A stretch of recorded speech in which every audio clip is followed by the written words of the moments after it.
wasting much of our time, let us start our session. This is related to chapter number 1. When we talk about communicative English, आप सबको याद रखना है communicative English आपके career में बहुत important role play करने वाला है. So the moment once when we talk about chapter number 1, it is all related to letters.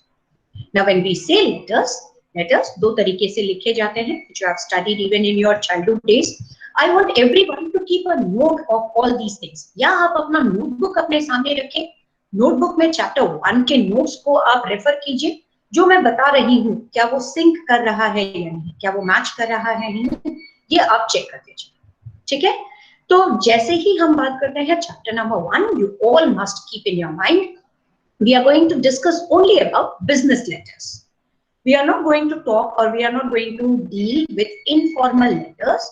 We will be dealing with only formal letters. And when we say formal letters, what are formal letters? Formal letters are those letters which are written to an official. Say for example, to an official member, to an officer, anything related to business. अगर किसी भी तरह का business से related letter लिखा जा रहा है, तो उसे business letter कहा जाता है. इसके अलग-अलग नाम है, formal letter, office letters, or business letters. Don't get confused when anyone is asking you to write information related to a formal letter or business letter or office letter. Letters में क्या चीजों किन चीजों का ध्यान में रखना है? Format is very very important. आपने देखा होगा फॉर्मेट उसमें बहुत क्लियरली मेंशन है. फॉर्मेट कहते ही आपके ध्यान में ये भी होना चाहिए कि सबसे पहले फ्रॉम एड्रेस, उसके बाद टू एड्रेस, उसके बाद सब्जेक्ट लाइन, डेट, चाहे तो आप लेफ्ट या राइट कॉर्नर में लिख सकते हैं. सब्जेक्ट लाइन बहुत इंपॉर्टेंट होता है. इसके बाद होता है हमारा सैल्यूटेशन, जिसे हम बिगनिंग कॉम्प्लीमेंट्री बिगनिंग कहा जाता है, जहां पर आप डियर सर, डियर मैम लिखकर आगे लेटर को लिखते हैं. लेटर लिखते समय इन चीजों का ध्यान रखना है कि फर्स्ट पैराग्राफ इस चीज के बारे में बताता है मैं किस पर्पस से, मैं किस कारणवश आपको ये लेटर लिख रहा हूं. If the purpose is clear, you can definitely write the message or the information in a simple and easy manner. Otherwise, what happens is there will be clutter of thoughts. बहुत सारे thoughts आते रहते हैं. Confusion would be there. So, in order to avoid that confusion, you all must keep this in your mind that while writing any formal letter, you must have the clarity. You must have a clear-cut idea what exactly I want to communicate. पहला paragraph हमेशा purpose को define करता है. दूसरा paragraph explain करता है आपके purpose को, डिटेल्स मांगता है. कहीं ना कहीं अगर नंबर्स है, फिगर्स है, वैल्यूज है, उन वैल्यूज को सेकेंड पैराग्राफ में इंसर्ट करना होता है. और थर्ड पैराग्राफ होता है जहां पर आप एंड कर रहे हैं, जहां पर आप ये कहते हैं कि हाँ ये एंड हो रहा है, इस तरह का ये पर्पस मेरा सॉल्व होने के लिए आपसे ये रिक्वायरमेंट है या ये हमारे तरफ से आपको दिया जाएगा based on the different kinds of letters. So we are going to anyways once again discuss, once again revise what are the different types of formal letters very quickly in today's class. But I want you all to understand that the format will remain same. There won't be any change in format. Format बदलेगा नहीं. आप लोगों के अभी भी जो आदत है लेफ्ट राइट अलाइनमेंट का, इसको आपको खत्म करना है. और आज का जो आपका असाइनमेंट बेस्ड टास्क है वो यही है कि आज शाम तक में आप सब के सब फॉर्मल लेटर्स को प्रैक्टिस कर आपको जो नोट्स दिया गया था आपके पास, मैंने कहा था कि हर दिन रिटन प्रैक्टिस कुछ ना कुछ कीजिए. तो आज आप सबसे रिक्वेस्ट है कि आप 2 से 3 फॉर्मल लेटर्स लिखिए. Is that clear with everyone? Are we all on the same page? Quickly in the chat box. I don't want to hear any words. Instead of that, I would love to listen from you all quickly in the chat box. I see Vibhor, Ritik, Ashish saying yes, Ananta saying yes, Tanya saying yes, Prerna. Very good. These are the people who are always active on chat box. Rest others, be very active. So the moment once when you're going to practice this is going to fetch you 12 marks. I repeat, इन चीजों के कारण से आपका जो score है 12 marks आपको मिलने वाले हैं exam point of view. So therefore keep this in your mind. Formal letters होते क्या हैं, उसका फॉर्मेट क्या होता है और लेटर लिखने का तरीका क्या होता है. Now let us understand what are the different types of formal letters. Exam point of view, या आप ये कह सकते हैं कि फ्यूचर में जब आप मैनेजर्स बनेंगे तो आपको किन तरह के लेटर्स को लिखना पड़ सकता है, किस किस तरह के लेटर्स आप लिखेंगे अपने फ्यूचर में, उसके बारे में थोड़े से डिटेल। पहला लेटर होता है इंक्वायरी लेटर, जहां पर भी आप किसी भी चीज को इंक्वायर करते हैं। इंक्वायर करने का मतलब होता है पूछताछ करना। आप किसी चीज की जानकारी लेना चाह रहे हैं, आप पूछताछ करना चाह रहे हैं, आप चाह रहे हैं कि ज्यादा से ज्यादा इंफॉर्मेशन आप तक पहुंचे, तब आप जिस तरह का लेटर लिखेंगे उसे इंक्वायरी लेटर कहा जाता है। उसके बाद आता है किसी न किसी ने आपका इंक्वायरी को पढ़ा, आपके इंक्वायरी को समझा और उसका एक रिप्लाई करेंगे। रिप्लाई करने के बाद आपका एक नेक्स्ट स्टेप ऑफ एक्शन होगा। पहले आपने इंक्वायर किया, आपके इंक्वायरी को किसी ने रिप्लाई किया, उसके बाद आप अपना एक नेक्स्ट स्टेप लेते हैं।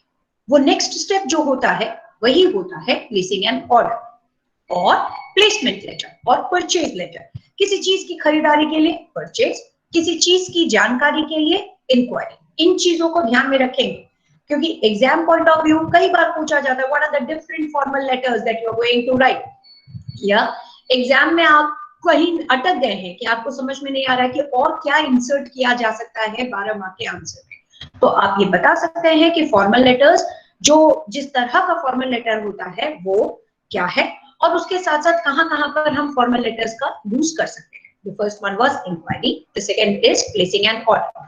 प्लेसिंग एन ऑर्डर और परचेज लेटर, इसका मतलब क्या होता है? जब आप खरीदने के लिए तैयार हैं, आपने निर्णय कर लिया कि हाँ मुझे यही चीज परचेज करना, I want to buy this particular product और I want to place an order for this particular product, you are going to write a purchase order letter और प्लेसिंग एन ऑर्डर लेटर। आपके question का answer देता है salesman, आपके purchase order का जवाब देता है सेल्स रिप्रेजेंटेटिव। वो कहता है कि आपका जो ऑर्डर है उसे हमने एक्सेप्ट किया, इसे फुलफिल करने के लिए किन चीजों की रिक्वायरमेंट होगी, वो जवाब में वो एक जवाब का फॉर्म में आपको एक लेटर लिखेगा, उसी को सेल्स लेटर कहा गया है। अब ये प्रोसेस पहला था, स्टेप 1, इंक्वायर किया, आपको पसंद आया, आपने ऑर्डर प्लेस किया, आपके ऑर्डर को फुलफिल करने के लिए किसी ना किसी ने सेल्स का प्रोसेस आगे बढ़ाया और सेल्स कंप्लीट किया। इस दौरान ये हो सकता है probably the product that they have shared with you, the product that you have purchased is not exactly the same, or there is some problem with that particular product. So what are you going to do? You're going to write a complaint. A person who is registering a complaint is different. A person who is responding to that particular complaint is a different person. So complaint दो and से होता है, एक complaint करने वाला, दूसरा उस complaint को सुलझाने वाला या उसके जवाब को देने वाला। सो रजिस्टरिंग अ कंप्लेंट का मतलब होता है जिसने कंप्लेंट किया। अगर मैंने एक मोबाइल फोन खरीदा और उसकी बैटरी जैसे ही मैं चार्ज करता हूं या करती हूं तो बहुत ज्यादा हीट और बहुत ज्यादा वार्म हो जाता है, तो मुझे उससे रिलेटेड अगर कंप्लेन करना है तो मैं जहां से मैंने उस चीज को खरीदा है वहां पर उसे कंप्लेन करूंगा या करूंगी। इस तरह से जो लेटर लिखा जाता है उसे कंप्लेंट रजिस्टर लेटर कहा गया। अगर हम उस लेटर को प्राप्त करते हैं और उसके जवाब में उसे हैंडल करते हुए एक सॉल्यूशन देते हैं तो वो कंप्लेंट हैंडलिंग लेटर हुआ। मान लेते हैं कि आपने अपना मोबाइल कैंपस में छोड़ दिया और आपने कंप्लेंट लेटर रजिस्टर कर शिल्पी मैम को दिया। शिल्पी मैम आपके मोबाइल को खोजने के लिए और आपके मोबाइल को आप तक पहुंचाने के लिए कोई ना कोई प्रोसेस, कोई ना कोई स्टेप, कोई ना कोई तरकीब निकालेगी, and the information that she is going to give in response to your complaint register is called as complaint handling. So keep this in your mind. Complaint can be registered and could be handled. So there are two ways: complaint handling and complaint registering. Don't get confused. कई बार students को complaint letter, जैसे ही word complaint देखा तो उन्होंने गलती से complaint register लिख दिया, जबकि वहां पर लिखा होता है how do you handle it. Handling में आपका प्रोसेस बदल जाएगा, रजिस्टर करते हुए आपका प्रोसेस बदल जाएगा। So keep this in your mind. Then comes the next, acknowledgement letter. अगर किसी चीज को आपने हासिल किया और आप ये सहमति देते हैं, आप एश्योर करते हैं that yes I have received this particular document from the concerned people, That is called as acknowledgement letter, and that acknowledgement letter matters a lot. That acknowledgement letter talks about giving an assurity, giving a confirmation that yes, I have received this particular product. I give a confirmed assurity that yes, I have the ownership of that particular product. That is called as acknowledgement. जैसे for example, आपने order किया shoes Flipkart से, जैसे ही order आपके हाथ में receive होता है, आप सिग्नेचर करते हैं और एक मैसेज बीप करता है आपके मोबाइल में, ये कहते हुए ऑर्डर डिलीवर्ड. ये जो order delivered, order received by the person whosoever has placed the order is an acknowledgement letter. Admission लिया, एडमिशन लेटर मिला, वो एक तरह से acknowledgement. I hope everybody could understand what the word meaning of acknowledgement is. वो एक तरह से एश्योरिटी देता है. Next, recommendation. आप सब फर्स्ट ईयर में हैं. अगर आपका कोई junior, if you are really happy with ISM and if you really believe that we are doing good at ISM in teaching and training you in a proper way, a junior who is studying in the same school, if he or she asks you, Bhaiya or Didi, can you please help me out in letting me know where should I take admission for BB or BC?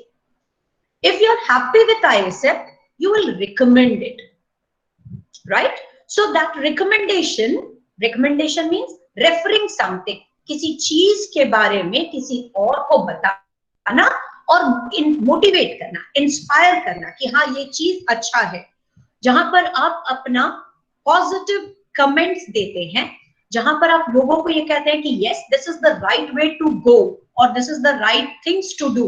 That is called as recommendation. So there are many number of recommendation letter. I don't know how many of you are on LinkedIn, but when you are watching the information or when you are looking into the information first, you will definitely see that there are certain terms which is called as recommendation. That recommendation matters a lot. Recommendation ये कहता है कि किसने आपका praise किया, किस skill sets को आपके किन skill sets को उन्होंने कहा कि हाँ ये बहुत ही सक्षम है, इन चीजों में इनकी कुशलता कौशलता बहुत ही बढ़िया है. People recommend it. So recommendation is again a kind of formal letter that is generally written. Seniors अपने juniors को देंगे, colleagues अपने colleagues को देंगे.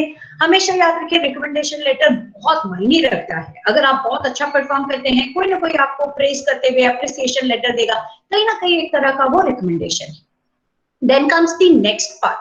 So this is the first part wherein अगर एक common manager का रोल में देखा जाए, वो इंक्वायरी करेगा, वो ऑर्डर प्लेस करेगा, वो सेल्स का काम करेगा, वो कभी कंप्लेंट रजिस्टर कर सकता है, वो कभी कंप्लेंट को हैंडल कर सकता है, कई बार वो एक्नॉलेज करेगा कुछ चीजों को जैसे उसके हाथ में आता है, और कई जगह पर वो रिकमेंड करेगा.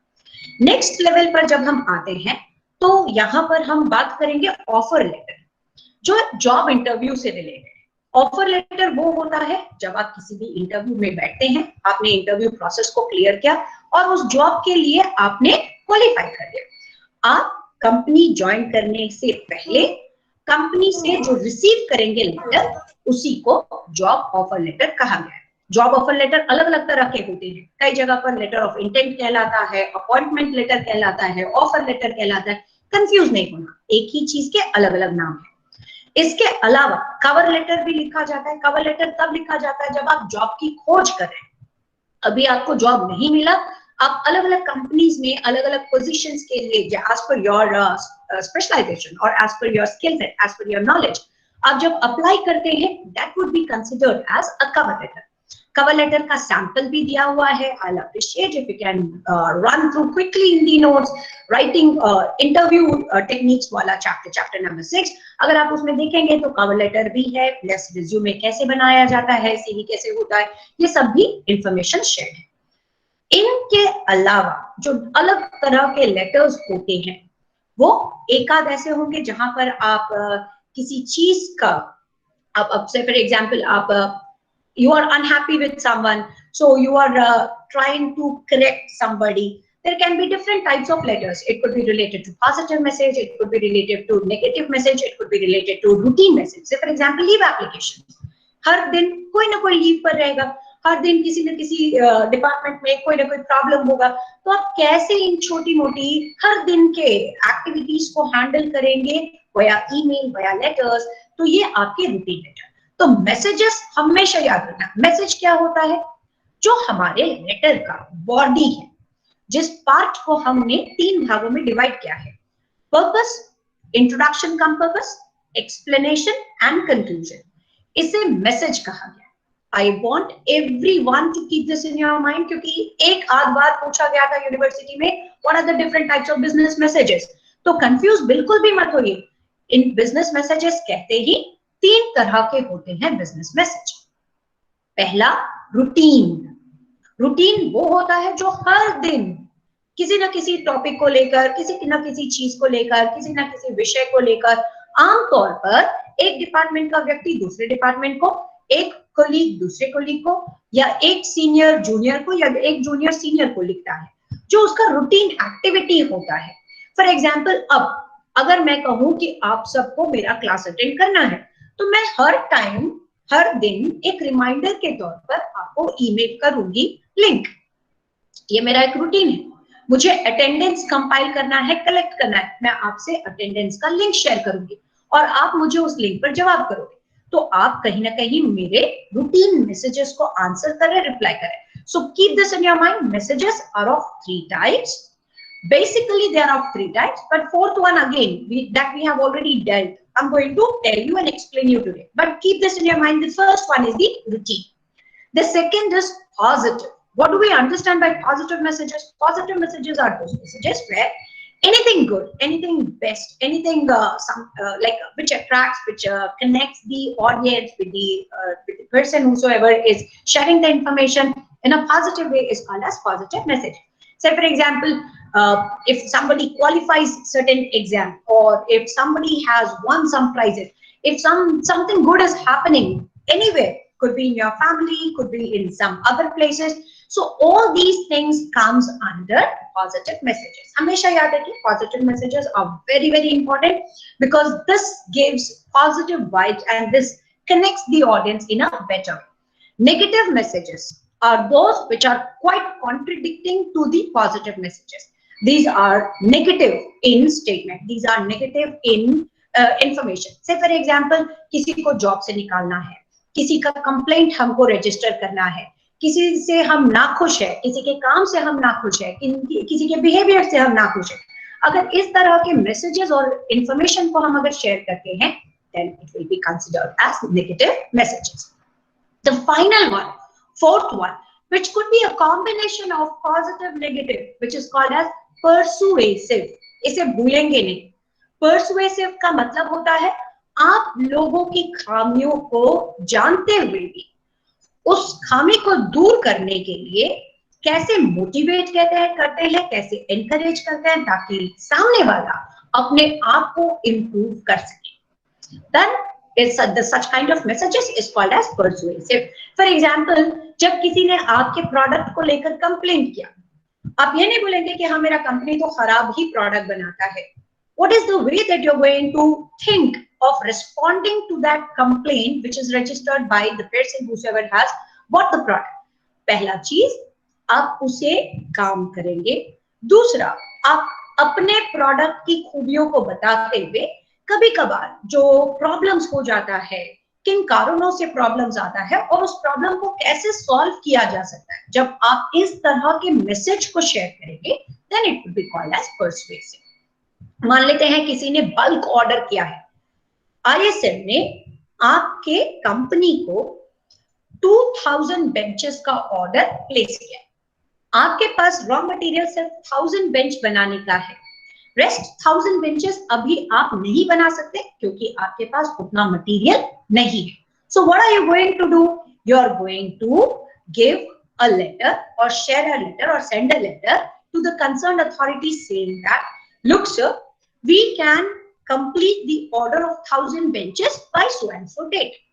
लेकिन आपके पास जो नेक्स्ट 1000 बेंचेस का ऑर्डर है उसे हम फुलफिल नहीं कर सकते क्योंकि मेरे पास अभी रॉ मटेरियल नहीं है। इसको फुलफिल करने के लिए मैं आपसे थोड़ा सा टाइम का रिक्वेस्ट करता हूँ आप मुझे थोड़ा सा टाइम पीरियड, थोड़ा सा टाइम गैप दीजिए, so that I can fulfil my order और I can complete the requirement of your organization.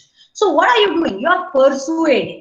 So keep always in your mind, जब भी हम किसी भी तरह का लेटर लिखते हैं, लेटर का format left alignment, from address to address, date, subject, then comes the main letter. Dear sir, dear ma'am, then followed by the 3 steps. Intro plus purpose, explanation and conclusion. ये जो हम बात कर रहे हैं बेटा, intro plus purpose, explanation and conclusion, यही 3 part होते हैं मैसेज. मैसेज कितने तरह के होते हैं? Positive, negative, persuasive and routine. ये हमेशा ध्यान में रखना, इसे अच्छे से नोट कर लेना, क्योंकि कई बार स्टूडेंट्स कैसे लिखे आंसर्स, 12 मार्क के आंसर में क्या मटेरियल डाले, क्या इंसर्ट करें, किस इंफॉर्मेशन को शेयर करें, ये कंफ्यूज हो जाते हैं. So therefore now avoid such kind of confusion. You should always remember, अगर मैं एक फॉर्मल लेटर लिख रहा हूं तो फॉर्मेट का ध्यान रखूंगा, सैंपल करेक्ट तरीके से प्रेजेंट करूंगा और उसकी बेसिक रिक्वायरमेंट्स क्या क्या होती हैं उन चीजों को ध्यान में रखूंगा. तो अभी तक हमने 4 टॉपिक्स को कवर किया. पहले फॉर्मेट को समझा, उसके बाद उसके कंटेंट को समझा, कंटेंट को समझने के बाद हमने डिस्कस किया different types of formal letter, और अभी जो डिस्कस किया गया था वो था different types of messages. Finally किसी भी लेटर को लिखते समय हमें ध्यान में रखना होता है बेसिक कि एक लेटर को लिखने के लिए किन किन चीजों को ध्यान में रखना है.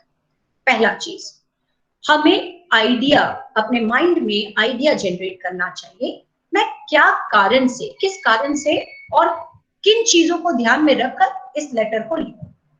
सो generate that idea in a proper way. After generating the idea, collect the information, gather the information. अगर आप इंफॉर्मेशन गैदर नहीं करेंगे तो नहीं हो पाएगा. बेटा, routine messages and negative messages are not the same. Routine messages are all like what you are doing in your day-to-day activities. Say for example, जैसे ही आपको आपके बॉस ने कहा कि मुझे अटेंडेंस मार्क कर दो कि कितने लोग आए हैं आज ऑफिस में, आप हर दिन एब्सेंट प्रेजेंट मार्क करोगे, right? So it's an example of routine. But beta, when we talk about, nothing is called as neutral, Lakshmi. Please keep this in your mind. I want you all to understand. Words वही होने चाहिए जो ma'am अभी आपको बता रही हैं.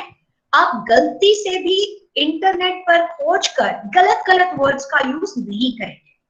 Messages कितने तरह के होते हैं? Quickly in the chat box. I want to see how many of you are really listening to me attentively.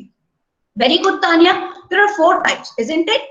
और इन चारों के नाम बताइए तो आप फास्ट. इन चारों के नाम, इसमें कोई कंफ्यूजन नहीं होना चाहिए. आप अपने मन से कुछ भी घुसा कर ये नहीं बोलोगे कि लो मैम ये भी तो हो सकता है, ऐसा अगर होता तो मैंने ही आपको बता दिया होता. तो वो नहीं है. चारों के नाम आपके दिमाग में फिक्स हो जाना चाहिए. What are those 4 names? Very good Tania. Positive, negative, routine and persuasive. इन्हीं चारों को ध्यान में रखना है. न्यूट्रल वर्ड हो ही नहीं सकता. मैसेज में न्यूट्रल कैसे होगा?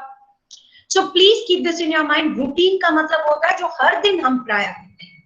पॉजिटिव का मतलब वो होता है जो हम इंफॉर्मेशन शेयर कर रहे हैं, किसी अच्छे चीजों की जानकारी देते हुए. नेगेटिव, जहां पर नेगेटिव इंफॉर्मेशन शेयर किया जाए.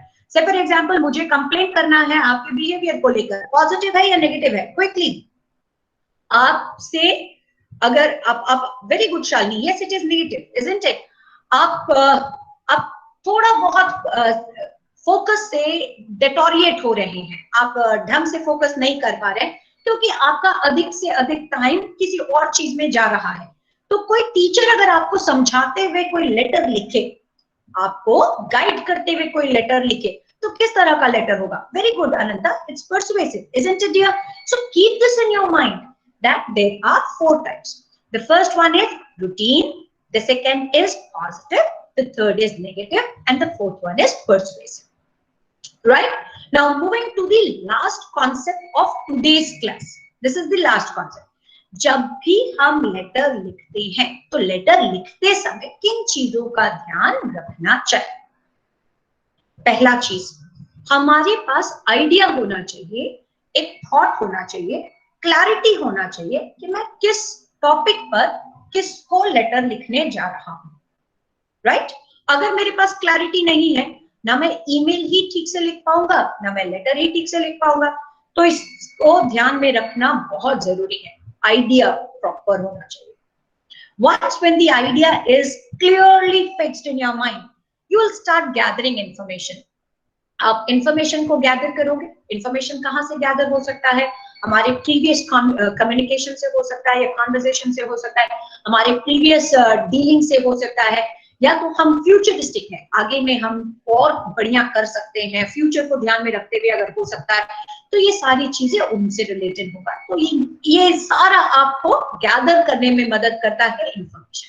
सो keep this in your mind, from where are you going to gather the information, that again matters a lot, gathering information.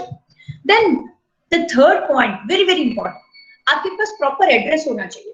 अगर ईमेल लिख रहे हैं तो राइट ईमेल एड्रेस, अगर लेटर लिख रहे हैं तो टू एड्रेस प्रॉपर होना चाहिए। अगर टू एड्रेस प्रॉपर नहीं हुआ तो आप उस लेटर को राइट डेस्टिनेशन तक नहीं पहुंचा सकते। सो keep this in your mind, appropriate recipient's address matters a lot. उसके बाद आपका जो स्टाइल होता है राइटिंग का, आपको हमेशा याद रखना है 3S, simple, short, straight forward. Quickly in the chat box all these 3 words, simple, short, straight forward. Simple का मतलब होता है लैंग्वेज कैसा होना चाहिए, एकदम आसान, लोगों को आपके लेटर को पढ़ने से पता चल जाना है कि आपका क्या एक्सपेक्टेशन है। सिंपल, शॉर्ट, बहुत छोटा, ऐसा नहीं कि हम कहानी लिख रहे हैं और लोगों को उस कहानी को पढ़ने में बिल्कुल इंटरेस्ट ही नहीं। So keep this in your mind, again it should be short, straight forward, to the point बात करेंगे, घुमा फिरा कर बातों का बतंगड़ बनाकर वहां पर काम नहीं चलेगा। सो तिल का ताड़ नहीं बनाना, you have to keep it very very crisp, you have to keep it lucid, you have to keep it very simple, short, straightforward. Keep these things in your mind. उसके बाद आपको ये याद रखना है आपका स्टाइल कैसा होना है, ताकि लोग उसमें खो जाए, उस लेटर को पढ़कर उनको लगे कि यस, मुझे तुरंत ही इससे रिलेटेड एक्ट करना है। आपको याद होना चाहिए AIDA technique, attention, interest, desire, action. Quickly in the chat box, AIDA, AIDA technique. Marketing में इस फंडा को बहुत इंपॉर्टेंस दिया गया है, बिजनेस राइटिंग में भी इसको बहुत इंपॉर्टेंस दिया गया है, क्योंकि आप जिसको लेटर लिख रहे हैं अगर वो इंटरेस्टेड ही नहीं है, अगर वो आपके एक्शन के हिसाब से काम ही ना करे, क्या पर्पस होगा? Are you going to solve your purpose by just writing the message or by just sending the email? No. So therefore you have to keep this in your mind while writing letters. It is very important to apply the technique of AIDA. All right. So when we say AIDA technique, keep this in your mind. Attention. पढ़ते हुए लोगों का attention वहां पर grab करना है, फिर धीरे धीरे उनके अंदर इंटरेस्ट डेवलप करना है, ताकि वो डिजायरेबल एक्शन को अप्लाई कर सके। अगर डिजायरेबल एक्शन नहीं होगा, trust me boys and girls, आपने कितना भी अच्छा प्रपोजल, कितना भी अच्छा लेटर लिखकर क्यों ना दिया हो, it will have nothing to do with the people's emotion, and then action will be zero, and you will keep waiting for the response, whereas you are not going to get any response, or you may have to wait for a longer period. So therefore keep this in your mind, AIDA technique. Generate interest, maintain interest, so that people can act accordingly. Supportive documents, अगर कोई जैसे quotations है, आपको पता है कि हम जैसे किसी भी चीज को ऑर्डर करते हैं तो हमारा एक प्राइस लिस्ट होता है। जैसे फॉर एग्जांपल आप 4-5 बुक्स को ऑर्डर करें तो हर बुक का अलग अलग कॉस्ट होगा, राइट? तो आप अलग अलग quotations देंगे, अलग अलग इंफॉर्मेशन शेयर करेंगे। पहला अगर कोई कम्युनिकेशन हुआ है तो पहली बार अगर हमने इससे पहले कभी डील किया है तो पहले हमने किस रेट पर भेजा था, अब हम किस रेट पर बेच रहे हैं, आपके पास कोई ना कोई सपोर्टिव डॉक्यूमेंट जरूर होना चाहिए। तो सपोर्टिव डॉक्यूमेंट्स क्या क्या है उसको आप ऐड करेंगे। उसके बाद आप लेटर को लिखकर भेजने से पहले, आई रिपीट, लेटर को भेजने से पहले आप रीड करेंगे। इसे प्रूफ रीड कहा गया है। प्रूफ रीड करना क्यों जरूरी है? बाय चांस कोई एक इंपॉर्टेंट टॉपिक है, कोई एक इंपॉर्टेंट मटेरियल है, कोई एक इंपॉर्टेंट मैटर है जिसको आप शेयर करना चाह रहे थे, लेकिन आप बाय चांस भूल गए, आपके दिमाग से वो स्किप कर गया, आपको याद ही नहीं रहा, या आपने ऐसा कोई इंफॉर्मेशन डाल दिया जो आपकी कंपनी के लिए या आपके लिए नुकसानदायक है। तो प्रूफ रीड करने से बहुत सारी बेनिफिट्स मिलता है। कोई चीज स्किप हुआ है तो हम इंसर्ट कर सकते हैं, कोई एडेड इंफॉर्मेशन जो हम दे सकते थे छोड़ रहे हैं उसको हम दे सकते हैं, कोई अनवांटेड इंफॉर्मेशन अगर हम शेयर कर रहे हैं तो उसे भी हम डिलीट कर सकते हैं। So keep this in your mind. It is very important to understand the importance of proofreading, right? तो अगर इन स्टेप्स को आप फॉलो करते हैं, हमेशा हर एक लेटर को लिखने से पहले ये टेक्निक होता है। अगर 12 मार्क के आंसर में अगर आपसे सिर्फ ये पूछे फॉर्मल लेटर्स होता क्या है and how can we write an effective formal letter, so what are the things that you're going to write? You're going to write, you will first explain what the formal letters is. You're going to explain the format of a formal letter. You're also going to explain the different messages that are delivered in the formal letters or through formal letters. You'll also write about these different types of formal letters, and then the technique that we have to keep in our mind, the tips that are being shared right now, you have to incorporate in all these. Once when you do all these, certainly once when you're going to write the answer in such a way, no one will dare to cut your marks. So always remember, formal letter कहते ही ये सारा points आपके दिमाग में float होना चाहिए, right? So in case if you have any doubts, I would love to respond to your questions and answers, right?